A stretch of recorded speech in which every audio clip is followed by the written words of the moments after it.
നമസ്കാരം. റാഫ്റ്റോ ക്രിക്കറ്റിലേക്ക് അവർക്കും സ്വാഗതം. ഇന്ത്യയും ഓസ്ട്രേലിയയും തമ്മിലുള്ള T20 പരമ്പര വളരെ ആവേശത്തോടുകൂടി ആകാംക്ഷയോടുകൂടി നമ്മളൊക്കെ കാത്തിരുന്ന പരമ്പരയാണ്. അതിൽ ആദ്യ മത്സരം പക്ഷേ മഴ പെയ്തൊലിച്ചു പോയി, വാഷ്ഡ് ഔട്ടായി. ആകെ 9.4 ഓവറുകൾ മാത്രമാണ് എറിയാൻ കഴിഞ്ഞത്. പക്ഷെ അപ്പോഴേക്കും ടീം ഇന്ത്യ നയം വ്യക്തമാക്കിയിരുന്നു. 97 റൺസാണ് ഒറ്റ വിക്കറ്റ് അടിച്ചു കൂട്ടിയിരുന്നത്. അപ്പോൾ ഇന്ത്യ ഓസ്ട്രേലിയ T20 പരമ്പര എന്ന് പറയുമ്പോൾ T20യെ റീഡിഫൈൻ ചെയ്തുകൊണ്ടിരിക്കുന്ന രണ്ട് ടീമുകൾ തമ്മിലുള്ള പോരാട്ടമാണ്.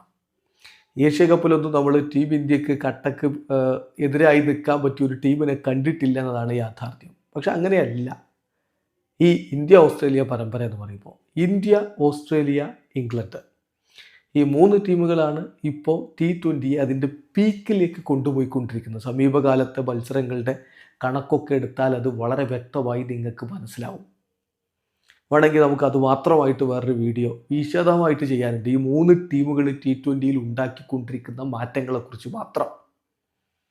T20 ക്രിക്കറ്റിന് അത്ര വലിയ പാരമ്പര്യമൊന്നും പറയാനില്ല, ഒരുപാട് നാളുകളുടെ പഴങ്കഥ പറയാനില്ല, നമുക്കറിയാമല്ലോ.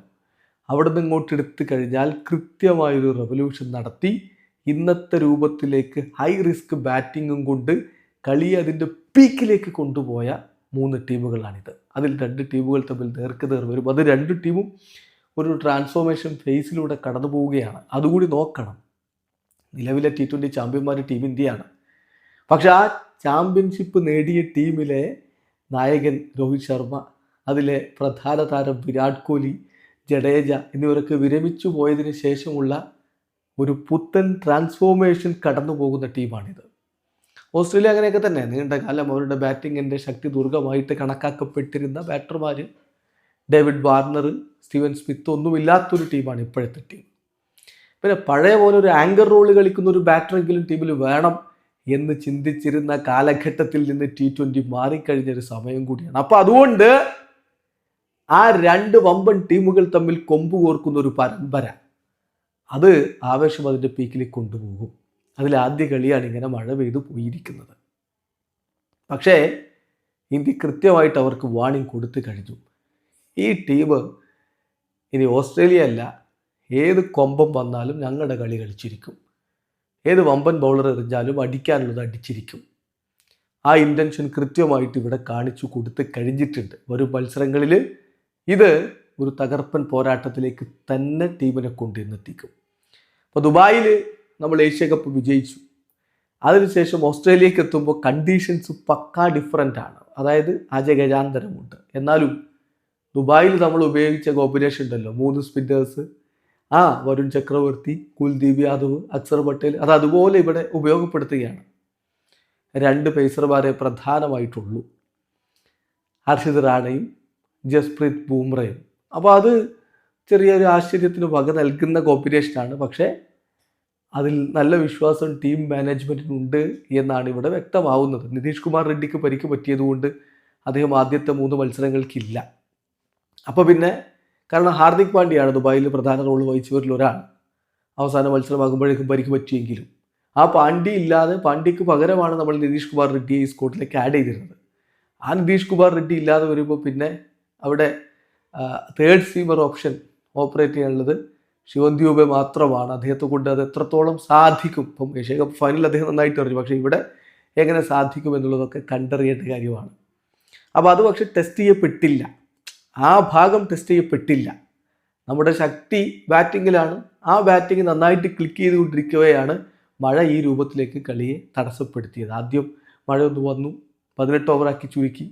പിന്നെയും മഴ വന്നിട്ട് ഇനി തുടരാൻ പറ്റില്ല എന്ന സ്ഥിതിവിശേഷത്തിലാണ് കളി നിർത്തേണ്ടി വന്നത്. അപ്പോൾ ടോസിൻ്റെ കാര്യത്തിൽ അത് മിച്ചൽ മാർഷ് വല്ലാത്തൊരു ഇംപ്രസീവ് റണ്ണാണ് നടത്തിക്കൊണ്ടിരിക്കുന്നത്. അദ്ദേഹം വീണ്ടും ടോസ് ജയിച്ചു.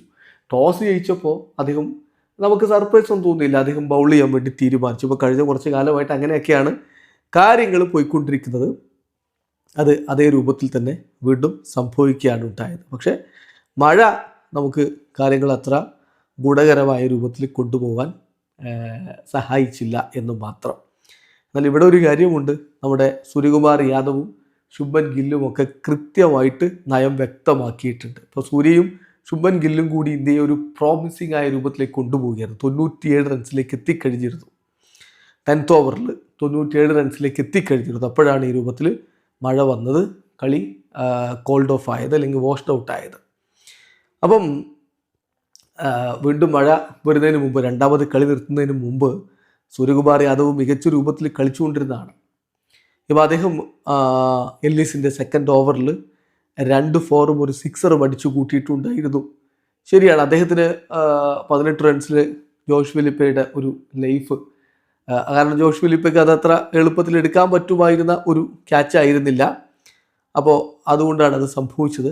എന്തായാലും അതോടുകൂടി എന്തുണ്ടാവുമെന്ന് ചോദിച്ചാൽ 15ാമത്തെ കഴിഞ്ഞ 15 T20 ഇന്നിങ്സുകളിൽ നിന്ന് അദ്ദേഹത്തിൻ്റെ 20 റൺസ് പാസ് ചെയ്യുന്നത് 2ാം തവണ മാത്രമാണ്.